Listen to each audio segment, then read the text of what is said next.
Okay, so let's talk about something that's probably on the minds of a lot of folks. If you're over 60, you've worked hard, you've saved up around $500,000, there's that one big question, right? The one that might even keep you up at night. Well, today we're going to dive right into it. And it's a huge one. Will your money actually last for the rest of your life, or is it just gonna, slowly disappear? It's a really personal question, and honestly, the answer isn't always simple. So let's break it down and try to get some real clarity. So here's how we're going to tackle this. First, we'll look at the big $500,000 question itself. Then, we're going to do a little bit of scary math, but stick with me. After that, we'll see how to completely change that equation for the better. We'll also dig into 3 hidden risks you need to know about. And finally, we'll land on a much better way to think about this whole thing. It's all about strategy, not just a number. All right, let's get into it.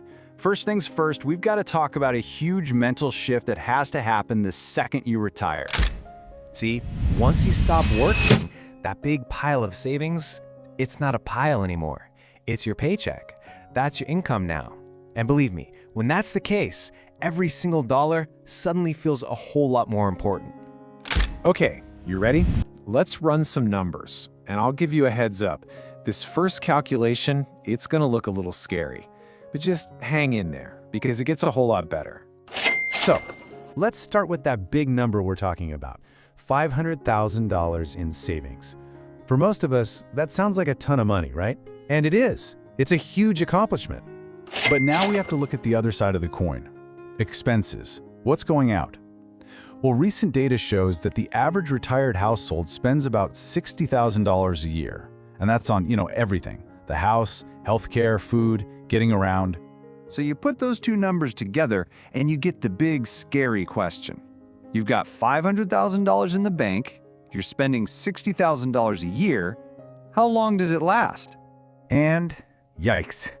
This simple division is pretty shocking. It's just over 8 years. That's it. And that thought is enough to give anyone nightmares, right? But hold on, don't panic. This is not the real story. This is where everything changes. That 8-year number, it's based on a completely wrong idea. It assumes that your savings are the only money you have coming in, and for most people, that's just not true. So let's bring in the first real game changer that completely flips this script. I'm talking about Social Security, of course. For millions of us, this is the bedrock. It's a steady income stream that comes in every single month, and it takes a huge amount of pressure off your personal savings. So let's do the math again. Your expenses are $60,000, but let's say Social Security is bringing in a pretty typical $30,000. Well, now you only need your savings to cover the other $30,000. Boom! Just like that, you've literally cut the amount you need to pull from your nest egg in half. And look at what that does to the timeline. We just went from a scary 8 years to almost 17 years. We've more than doubled how long your money can last just by adding in that one piece of the puzzle. But wait, there's more. There's a second huge factor. Most people don't just let their $500,000 sit in a checking account, right? That money is still invested. It's still working for you.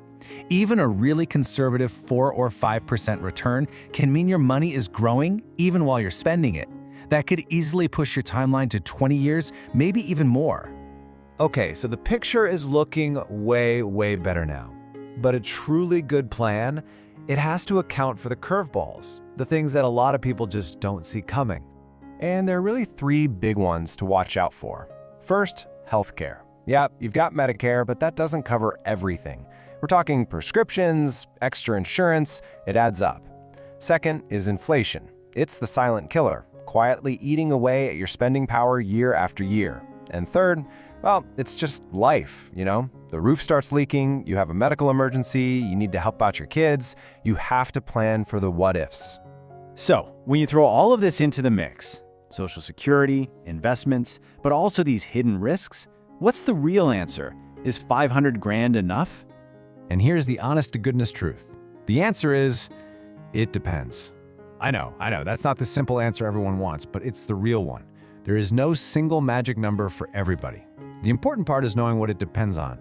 It depends on your life. Where are you going to live? A big city or a small town?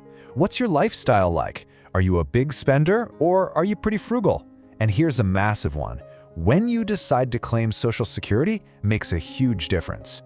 Every single one of those choices can totally change the math.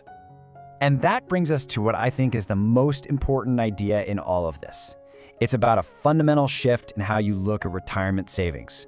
You see, for years, the focus is on the old mindset. How much money do I have? What's my number? But the new mindset, the successful retirement mindset, is to ask a different question. How long can my money last? It's not about the pile of money. It's about the flow of income. That's a huge shift.